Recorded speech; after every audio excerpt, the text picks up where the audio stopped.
Recently, we had a Filipino legislator who openly questioned West Philippine Sea, essentially implying that this is a figment of our imagination and has no basis in international law, even if UNCLOS, United Nations Convention on Law of the Sea, even if the 2016 Arbitral Tribunal Award, all of them in one way or another actually affirm our sovereign rights in the so-called West Philippine Sea. But what is West Philippine Sea?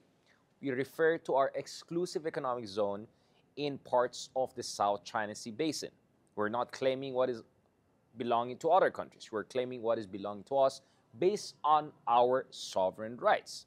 Nevertheless, if there's one thing I can agree about, is this.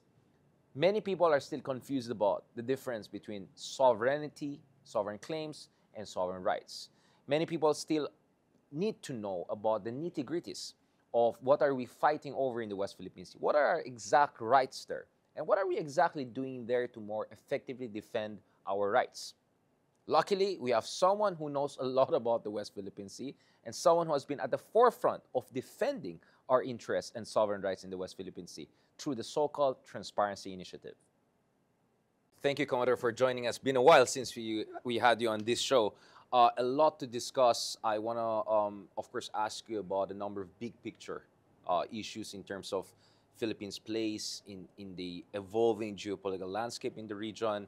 But paparating na tayo sa elections. And speaking of elections, one of the candidates for Senate, I think this is Congressman Marcoleta, says something along the lines that West Philippine Sea does not exist, that this is more or less kind of a product of our patriotic imagination rather than perhaps grounded in international law. What do you have to say about that? Well, Richard, I'd like to support the statement of the President that West Philippine Sea is actually real. It's not a created figment of our imagination. The mere fact that UNCLOS also supports that a coastal state entitles a 200 nautical miles exclusive economic zone, and that's basically the western part of our archipelago. So imagine hearing a lawmaker like Congressman Marcoleta, Who's running for higher office running even? for higher office in Senate, considering the fact that they just recently enacted the Philippine Maritime Zones Act. And then here he is saying that this is not real. This is quite very disappointing, right? And that's the reason why I tweeted that Right. if you're going to say that you don't believe for the existence of the West Philippine Sea, then you are an embarrassment for the political party that you represent, for the group that you belong to, and even to your family. It also creates confusion among the Filipino people. Yeah. Since the time of President Noynoy Aquino, we have been exerting so much effort to educate and create awareness of the Filipinos that this part of our exclusive economic zone is not the entire South China Sea. But what we are saying is that the West Philippine Sea basically is the exclusive economic zone of our country on the western side. And I don't really understand why there are people who are saying we don't have basis to that. Again, our position there is in accordance with UNCLOS, and was also reinforced by the 2016 Arbitral Award. But to be fair to Congressman Marcoleta, his concern seems to be something along the lines of that the public should still be properly educated about all of those things you mentioned, like what is the United Nations Convention Law of the Sea, what is the implication of the Arbitral Tribunal Award, what is the latest baselines law or maritime zone laws that we have passed. So while of course that part of his statement many found extremely confounding, to put it mildly, I think it's hard to disagree with him that indeed perhaps we need more education on that front. Or is it a case that we wouldn't have had much problem if the previous president and some people were not spreading disinformation that makes it hard for people to properly understand it? So how do you see this? Well, first of all, I support Congressman Marcoleta when he said that we need more efforts on the part of the government to educate the Filipino people. But it's also conflicting with his initial statement that West Philippine Sea is just a result of our figment of our imagination, imagination, yeah, right? Yeah. So, on the other hand, he's saying that we need to educate the Filipino people. On the one hand, he is also saying that West Philippine Sea is inexistent, right? So, this kind of statements are really confusing, and this is the reason why it's very difficult for the Filipino people to be united about the West Philippine Sea. Or maybe he was just in the spirit of like Benedict Anderson, like imagine communities. Like maybe he was just being a bit deconstructionist about this. I'm just trying to be fair to the congressman. You know, there are a lot of complexities Yeah. when we talk about the West Philippine Sea. That's for another fact. But to say that it is not true as a lawmaker, whom you are aware that the Maritime Zones Act was passed, is somewhat more confusing, right? Right. Maybe perhaps, again, I'm just trying to be fair in the sense that, for instance, we have to make a distinction between sovereign claims and sovereign rights. So, for instance, the sovereign claim over the Scarborough Shoal, even per the Arbitral Tribunal Award, this is an unresolved issue because this is a territorial dispute, right? Because it's a rock. But for instance, when it comes to other features which are low tide elevation and part of our extended continental shelf, there's no question of sovereign dispute there. It's just part of our exclusive economic zone, and we have sovereign rights there. So my sense is, even with well-meaning Filipinos, that kind of distinction perhaps has to be more fleshed out. Are there efforts? I know recently, for instance, a new book was launched in tandem with the Department of Education to to talk about the West Philippine Sea issue. I mean, what do you think should be the additional efforts by the government, by the Department of Education, by different organs of the state, in tandem with the civil society, to also look at this kind of a legalist, nitty-gritty sovereign rights, sovereignty, among other things. And then, of course, again, this is where I found it a little bit more questionable, this idea that, oh, but China is not alone. Vietnam is doing blah, blah, blah. Malaysia is doing blah, blah, blah. But last time I checked, Vietnam is not claiming things within our exclusive economic zone actively, nor is Taiwan, nor is Malaysia. It's really China. That is the only major power and rival that is actively piercing into our exclusive economic zone. And we should also emphasize that it's not just about the overlapping of claims, but it's only China who is harassing the Filipino fishermen, who is also harassing Coast Guard vessels, and was making it difficult for the Armed Forces of the Philippines to continue their resupply operation. Regarding your first question about what is the effort of the Philippine government, well, the National Task Force West Philippine Sea, chaired by John Eduardo Año, we came up with a comic book project. It's actually an English-Filipino comic book. The intention of that is the first part of that book talks about the UNCLOS maritime zone. So precisely the same question that you're asking, like what's the difference between the territorial sea, the contiguous zone, the continental shelf, and even the exclusive economic zone. Right. And then the next part of the book talks about the arbitral award. Right. What did we gain? What are the key points that were raised in the 2016 arbitral award? The third part of the book also talks about what is the basis of our position in the West Philippine Sea. It goes back to as early as the Murillo-Velarde map, up to the Treaty of Paris, Treaty of Washington, those kind of things to enlighten the Filipino people that our position is actually anchored on it has historical basis. Right, an intangible basis and international law basis, including the UNCLOS, which China has ratified and is a party to, right, for almost a generation. Now, going back to this, I think what Congressman Marcoleta and others have to also mention is that had these efforts been undertaken under President Duterte, we wouldn't have much problem with confusion, right? Because one of the problems we had is that when the Arbitral Tribunal Award came out in 2016, you had a president who sometimes sounded more like the leaders of China rather than the President of the Republic of the Philippines. On multiple occasions, former President Rodrigo Duterte questioned the value of the Arbitral Award.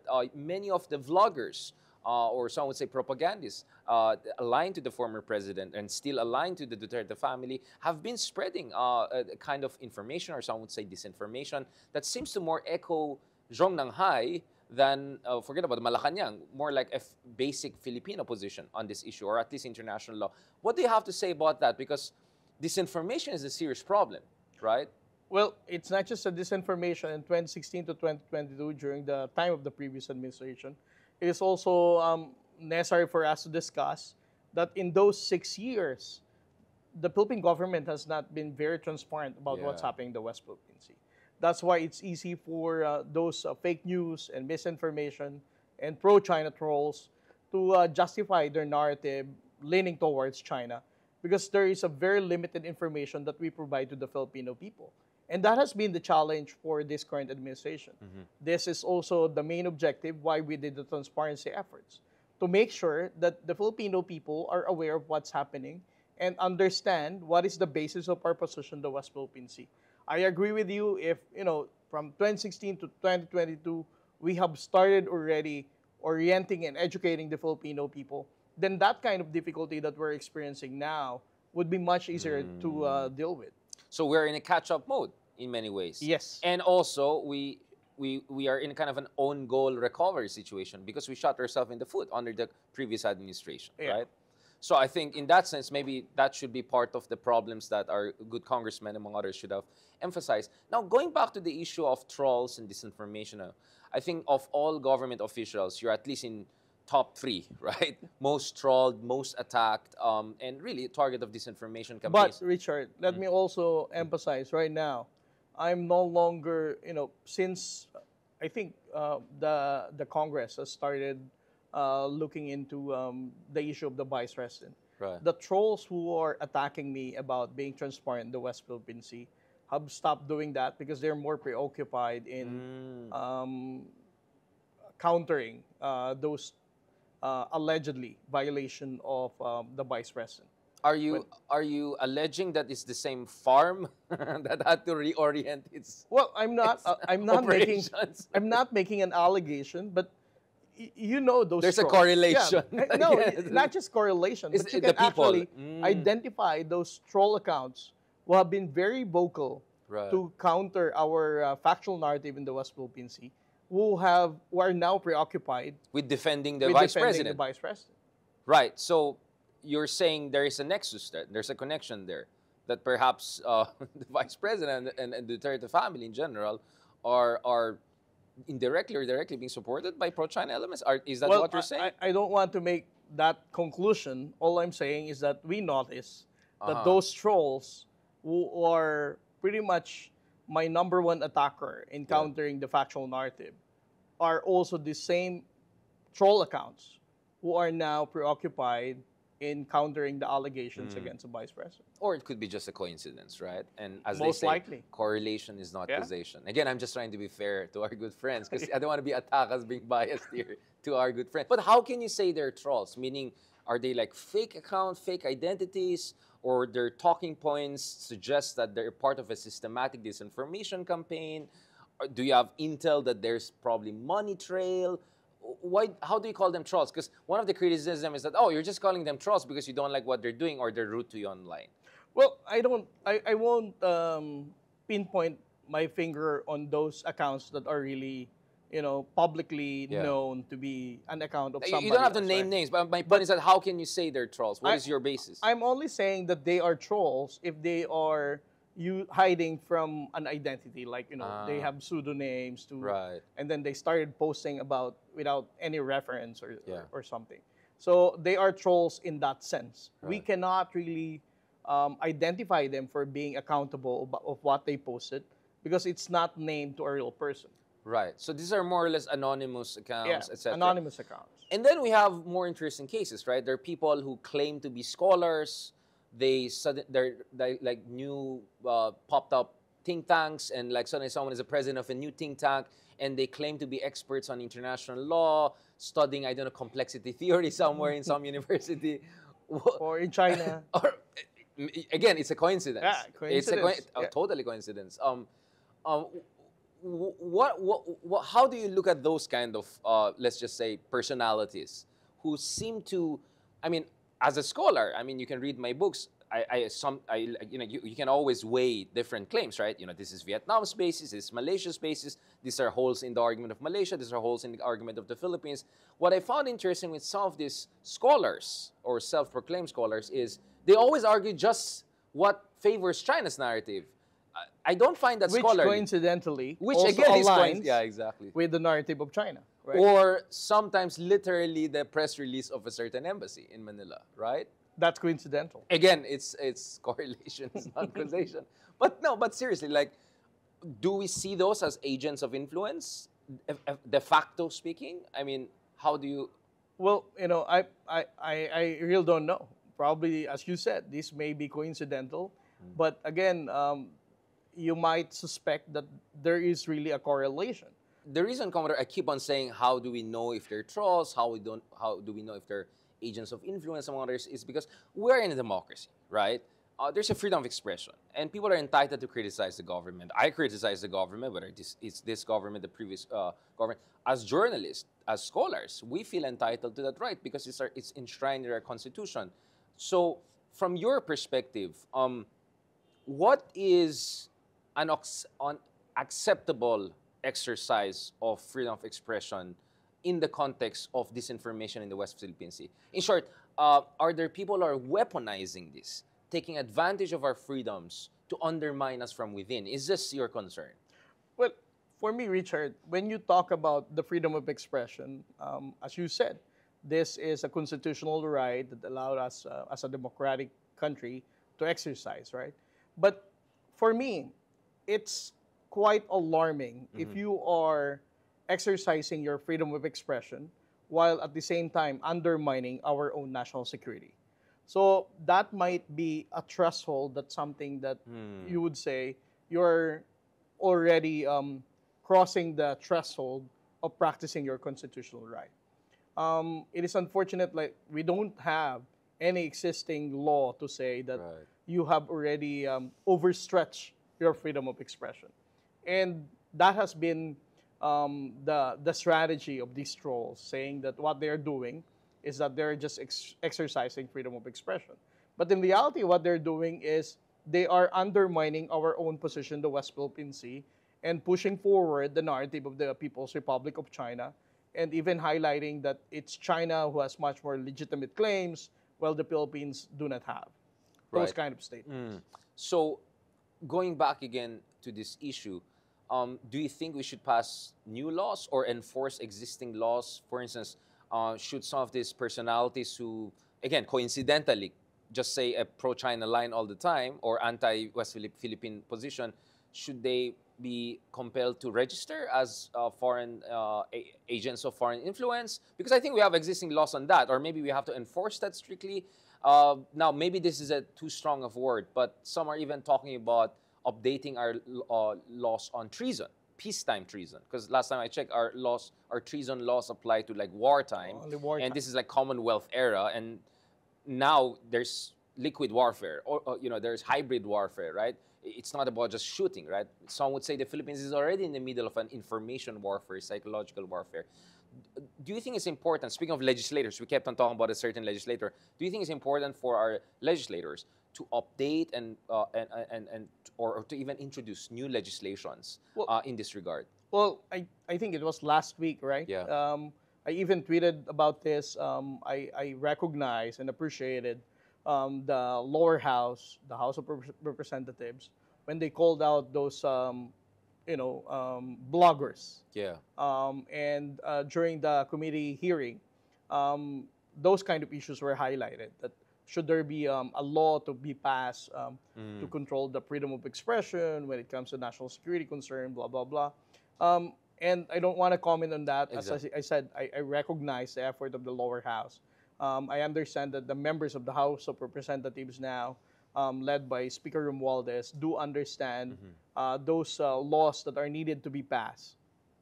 Now, going back to the issue of disinformation, malign influence, we're now in the midst of a midterms elections, right? So it's official. It has officially begun. Surveys would say that majority of our folks won't vote for pro-China candidates, and yet I look at the top 12 people, like for the Senate. I just have to look at top 5 or top 10. There are already a couple of questionable figures there, right? Who are either tied to the former administration or in the past or even until recently have been saying things that don't seem to be very supportive of our position based on UNCLOS and international law. So how do you explain that disjuncture? Do you think the civil society or patriotic Filipinos more openly call out some of these candidates who seem not to be defending the Philippine position sufficiently enough, if I can put it that way? Well, as a member of the government, Richard, Right. I cannot call out those people whom I suspect who are pro-China leaning candidates, right? But let me also mention that the recent surveys show that 84% of the Filipinos are supportive of our efforts in the West Philippine Sea. I think late last year, there was also a survey conducted by Pulse Asia saying that 7 out of 10 Filipinos will no longer vote for any pro-China candidates. But as you said, I agree with you. If we're going to look at the recent polls, there are characters there who are lucky enough to be part of the Magic 12. Right. And I'm just hopeful that, by May election, we can still be able to translate the result of the Pulse Asia survey, making sure that all of the members of Senate and Congress that will be elected this coming midterm elections are those people who are patriotic enough to support the position of President Bongbong Marcos, that he will not, surrender a square inch of our territory to any foreign power. What about concerns with malign influence backed by a foreign power? Because, for instance, last year there was a report by ASPI, and on this show we had the ICT Undersecretary who talked about, really, they were able to detect, for instance, China-backed, AI-generated deepfake or cheap fake, some would say. And there are concerns that this could get worse in the upcoming elections. Are you worried for yourself, for instance, to be more victims of this kind of attacks? Are you worried that there will be a kind of an efflorescence or explosion of deep fakes that could look very credible to an average voter? What I mean is, like, for instance, deep fakes that could, for instance, reinforce China's narrative, or worse, make us look like the aggressor in the West Philippine Sea, or, for instance, to downplay the suffering of our fishermen, right? To suffering of our personnel, our Coast Guard, our servicemen. This is now a serious concern, right? Because, I mean, I think there's no illusion that China is an AI superpower. I mean, we can talk about DeepSeek, how cheaply and how effectively they can make state-of-the-art artificial intelligence software, for instance. Is there a concern, at least on your side, when it comes to this? Well, to be honest with you, Richard, we are concerned about that. This is actually the reason why the Philippine Coast Guard, as supported by our chairman of NTF-WPS, the National Security Advisor, supports that the Philippine Coast Guard to be more transparent. Let's start with the January 4 incident, when we first monitored the Chinese Coast Guard monster ship. Since January 4, on a daily basis, we're actually providing a daily information, press releases about the presence of the Chinese Coast Guard. The only way that we can counter deep fake, AI-generated misinformation is to give the public the real information. And that's what we're doing right now. Anything that concerns incidents in the West Philippine Sea or the harassment of the Filipino fishermen, we always become very transparent and tell it to the Filipino people. Otherwise, as you said, this misinformation and propaganda mechanism of the People's Republic of China will eventually be victorious if we're not going to be transparent and if we're not going to be very aggressively amplifying our own factual narrative. And to what degree is cooperation between civil society and the government important? For instance, we had the Aten Tow, for instance, flotilla the other year, right? So it looks like the civil society in the Philippines is trying to get also more involved in helping in reinforcing our claims and protecting our integrity of our sovereign rights. How important is this coordination between civil society and the state on this issue, despite disagreements we may have on other political issues? Yeah. Well, as far as the Coast Guard is concerned, and even all the other agencies within the NTF-WPS, we have been supporting the Atinito to make sure that there will be no incidents that would jeopardize the safety of those supporters of Atinito. Also, we have provided Coast Guard vessels whenever they have this maritime expedition in different parts of the West Philippine Sea. We also recognize that the civil society is a good agency for us to amplify awareness among the Filipino people and awaken the sense of patriotism. So I don't see any problem or disconnect in pushing our unifying issue with the civil society. I want to talk also a little bit about platforms, because the issue of jurisdiction, double jurisdiction, responsibility of platforms came up, for instance, in the hearing the other month, where they tried to invite, a few dozen suspected, propagandists, pro-China propagandists, or people who were accused of peddling fake news. How important is the role of platforms? Because one particular platform which has raised a lot of concern is TikTok, right? I don't know about your experience, but a lot of us who have been posting a lot on West Philippine Sea issue, we have had, to put it mildly, bizarre experiences on TikTok. Suddenly it's not uploading. Suddenly your account is logging out. I've written on this on the record. In fairness to TikTok Philippines, they tried to give their explanation to me. But to be honest, I'm not sufficiently reassured from the little experience I have. I know there are other journalists, other celebrities, other individuals who have also had strange experiences, for instance, on TikTok. And TikTok is important because it's the fastest growing major platform, and it's very, very big among Gen Z, the biggest new demographic of voters. And we really don't know what on earth is happening with the algorithm there. And unlike Facebook, we can criticize Facebook, we can criticize Twitter, etc. This one is based in Beijing, and we know in China, the private sector doesn't strictly exist, right? If the Communist Party sends a commissar to your boardroom, you have to follow the commissar. I don't care your ByteDance, I don't care your Tencent, right? I don't care your Jack Ma, right? China is China, right? It is not a free capitalist system. Again, I know this is probably a policy question, but to what degree, honestly, are you folks worried about the role that platforms such as TikTok would play in terms of amplifying a certain narrative, or actually suppressing certain kind of information campaigns? Richard, as you are aware, I have been a very active user of X. Right. And X has always been my social platform in creating transparency in the West Philippine Sea. Unfortunately, I never tried TikTok yet, but For probably security reasons? well, we use multiple social media platforms. Right. I still believe that for every Filipinos, regardless whether you're Gen Z, you're Gen X, the millennials, and all, they always have multiple social media platforms.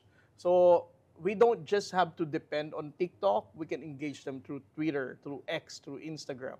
And there's no stopping. I mean, we can complain all day about TikTok, but at least there are still social media platforms that we can use. Well, the U.S. almost banned it, if not for, we'll discuss more about this, Donald Trump's last-minute intervention.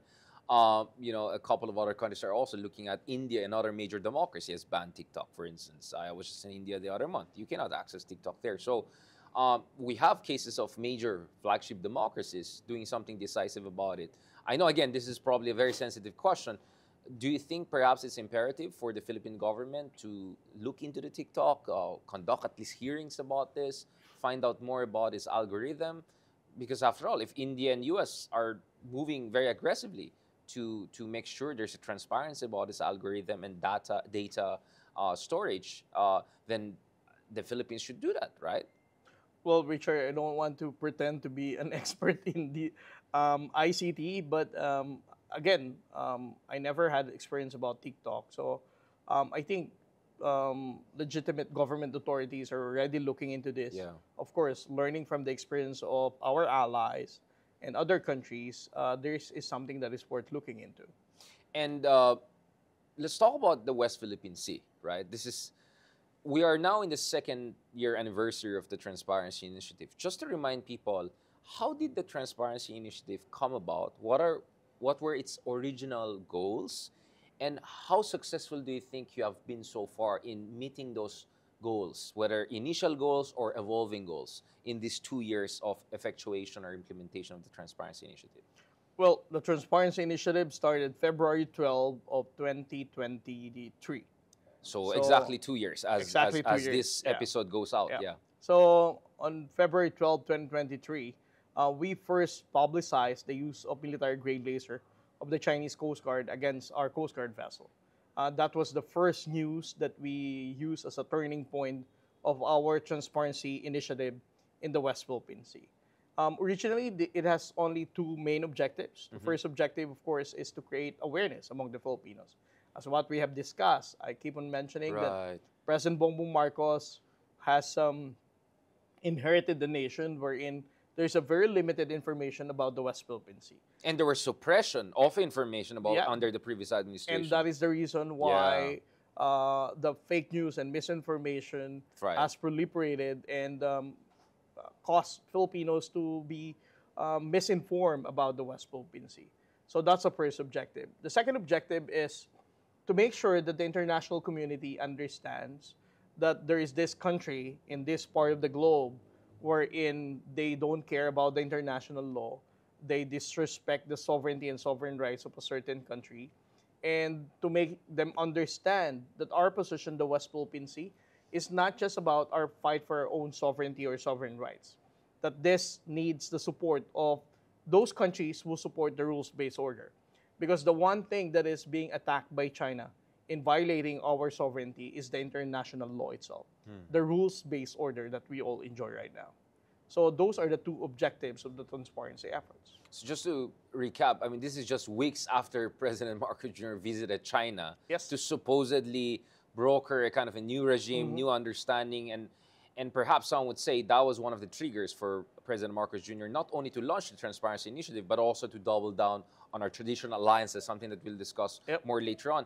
But going back to the Transparency Initiative, the foundational assumption was that China cares about reputational risk. What is our assessment of that? Because some experts would say, well, perhaps one thing we have learned is perhaps they don't care as much. At the same time, if you can look at the statements of the foreign minister in China, in particular, they're very sensitive to being seen as a bully, right? Because China always presents itself as a global South leader, as a fellow developing country, their own 100 years of humiliation, and always try to portray the West as the bully, right? So I think once the impression out of your Transparency Initiative, once the impression out of that is that China is being imperialistic and bullying, they tend to be very sensitive about it. So what is the real score here? Does China care about its reputation or not? Well, during the first year of our transparency efforts in 2023, we saw some tactical change and development for China's deployment of maritime forces. Before, they are shadowing our Coast Guard vessels side by side. And then what they did is that they think that there are cameras that will document their illegal presence. Right. So what they did now is to tail us from behind. It allowed the Coast Guard vessels to make sure that they're not going to go further in patrolling our own coastline in the West Philippine Sea. So for 2023, we thought that China is, as you said, care about the reputational damage, that they don't want to be portrayed as bully, that they don't want to be portrayed as the one being aggressive in the West Philippine Sea. But in 2024, last year, things have changed. We saw China that is more aggressive. In 2024, it's our first time to experience China Coast Guard vessel using jet stream water cannon, directly targeting our communication and navigation equipment without hesitation, whether it will be destroyed or not. We also saw China Coast Guard directly ramming our Coast Guard vessel while we were staying in Skoda Shoal.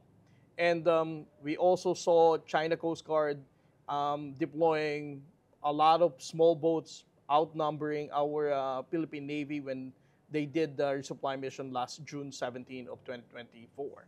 So this level of aggression compared with 2023 has tremendously increased.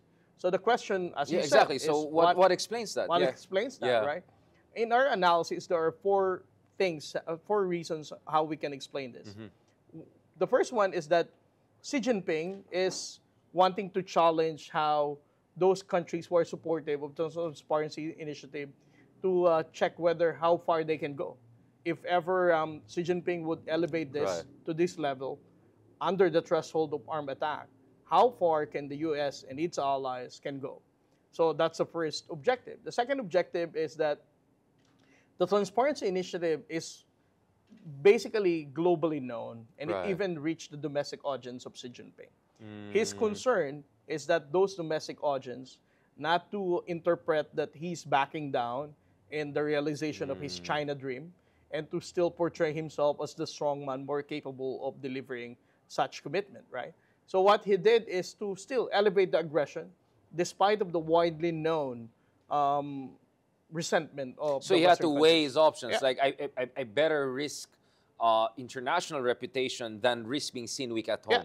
Yeah. And then the third one is, of course, Xi Jinping also worries about the Southeast Asian neighbors, Right. particularly Indonesia, Malaysia, and Vietnam, that they have to make sure that these countries will realize that if they're going to go on the transparency path, they might also be experiencing the same level of aggression, like water cannoning, direct hit, direct ramming, Yeah. those kind of things. So for China, for Southeast Asian countries to be threatened, they have to elevate the level of aggression. And I think the fourth reason in analyzing Xi Jinping is the most compelling one. We believe that the fourth reason of Xi Jinping is to outright convince the Philippine government to be silenced about their aggression. Right. They believe that as they increase the level of aggression, their main objective is to convince the Philippine government to stop transparency at the level that they would think that the level of aggression has reached so badly that you will no longer be brave enough to. So they want to expose it. bludgeon us into silence and submission. So those are the four Factors. ways that we can interpret Yeah. why China is elevating the level of aggression.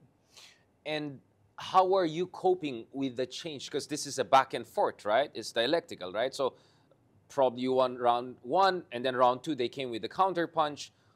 What without giving away, your cards? How is the Philippine Coast Guard in particular, coping with this evolution in China's approach? Well, if we're going to look at those 4 points, we can see how the Philippine government has been coping with those beliefs of Xi Jinping. For the first one, looking at the supporters of the rules-based order, we were able to deepen our security cooperation, not just with the United States or Japan, but even for other countries outside, the members of the European Union, right? So the countries are still stepping up as they elevate their aggression. Something that they have also going to consider in the next coming months. The second is the domestic audience. We never get tired of amplifying our factual narrative. We still believe that our engagement in social media, in multilateral track 1.5 dialogues that we have internationally and locally also reach the Chinese academic. And I don't think that they are not that rational being to understand the logic and legitimacy of what they're pushing for in China. And then the third one, for Southeast Asians, October last year is something that I will never really forget in our fight in the West Philippine Sea. Because last October, this is the first time we saw Vietnam once again adopting the transparency efforts. This is the first time that the Vietnamese released a press statement saying that the Vietnamese fishermen were harassed and even experienced aggression on the part of the Chinese Coast Guard.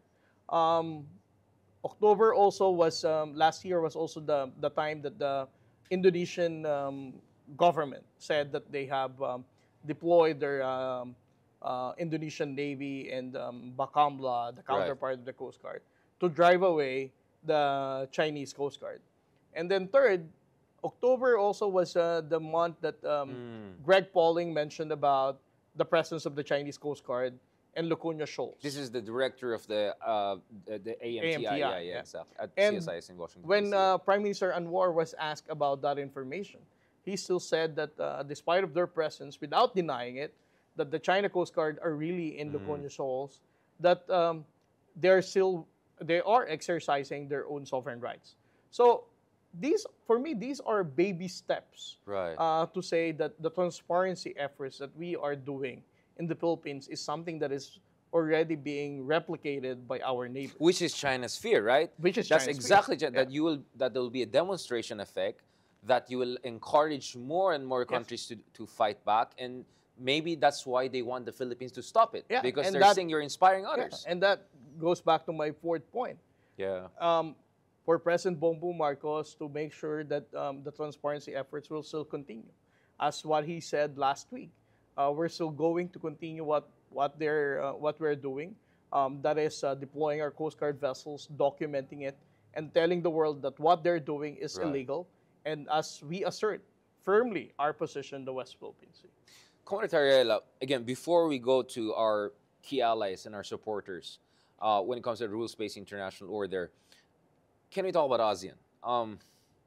Because I think in the Philippines, there are a lot of people who have been very skeptical, if not very critical of ASEAN. And there's a sense that ASEAN as a whole has not been supportive. Some would even call it as enabler. But a while ago, you explained to us that actually on an individual level, a lot of core ASEAN countries, even countries which are not claimant states, like Indonesia, who are threatened because China's nine-dash line is going all the way into the North Natuna Sea, they're actually fighting back. But nevertheless, some are saying more could be done. More diplomatic language alignment could be done. To be honest, some people are worried. Like I was in Malaysia earlier this year because ASEAN chairman is Malaysia this year. I was there for an ASEAN conference, and I'll be honest, in a 2-day conference, I won't say which conference, not a single speaker criticized China, and barely anyone mentioned the South China Sea issue. So as a Filipino, I felt very isolated, to be honest. And like it's more about a discussion of how do we balance between U.S. and China than like what on earth are we going to do about China bullying one of our fellow ASEAN members? We're going to be the ASEAN chair next year. So we cannot ignore ASEAN. We will be the chairman next year. As also a key, as a member of ASEAN, right? As someone who belongs to ASEAN, what do you think we should do with the rest of ASEAN countries? Or are there like specific countries in ASEAN that we can double down in terms of our cooperation? You know, Richard, I always analyze who Yeah. engaged on my X post Yeah. on my Twitter. Whenever I post something about the Chinese aggression, whether it's their supply or the swarming or incursion within our own exclusive economic zone, the highest engagement that I always receive is somewhere between 300 to 450,000. And if you're going to look at the geolocation of those people who engage on my tweet, it's pretty much concentrated in Europe, North America, and Japan, and Australia. However, if I'm going to post something that is related to Filipino fishermen being Yeah. bullied or the damage to the marine environment, It resonates more with our ASEAN neighbors. my post could go as far as 1.3 million. Right. And if you're going to look at the geolocations Yeah. of those who engage on my tweet, Interesting. it is concentrated in Southeast Asia. Because it's more relatable to them. Yeah, And it's and- human story. And if you're going to analyze it, Interesting. if it has something to do with our own position, whether in Second Thomas Shoal or in the West Philippine Sea. Of course, we cannot expect Vietnam or even Malaysia to support us because they have their own claim as well in the South China Sea, Yeah. right? But if we're going to talk about the damage to the marine environment, to the fishermen, we have to understand that these people are also dependent on the fishing as a livelihood of their Food people. security. Food National security, yeah. right? So if there's two issues Mm. that we can get the Interesting. unifying cooperation of all these countries, we need to highlight those two main concerns. That is the welfare of the fishermen, not just of the Filipinos, but it should talk about also how Indonesian, Malaysian, Vietnamese are experiencing harassment by the Chinese Coast Guard. Because whether they publish it or not, we know for a fact that these countries are also experiencing the Right. same level of aggression, but the difference is that they just choose to be silent about it. And then the second one is the damage to the environment, because they understand that the biodiversity of the marine environment in the entire South China Sea is not just something that will affect the Philippines or will affect their own exclusive economic zone. The biodiversity there is like a one body of water. Right, right. It's an interdependent Yeah. system, right? Commodore, obviously, so what you're arguing here is that we have to have an issue-specific way of engaging with the rest of ASEAN so that we find more resonance instead of being just categorically dismissive of ASEAN as Yeah. not being useful enough. So you just have to be more strategic in your communication and the issue you highlight, and that's where we can find more resonance and more unity. There's a lot I want to ask you about the new administration in the United States, All-Star Alliance. You were recently in Japan. and also what we should do down the road when it comes to the West Philippine Sea policy. But for this episode, thank you very much, Commodore. This is a fantastic conversation we had. We touched on a lot of issues, and I'm very glad to see a much more diplomatic version of you, even more diplomatic than your tweeters. Thank you very much, Commodore. Thank you very much, Richard. Catch us again next week here on One News. You can also check out the long conversation on Spotify and YouTube. I'm Richard Hidarian, and that was A View from Manila. We're One News, all sides, all the time.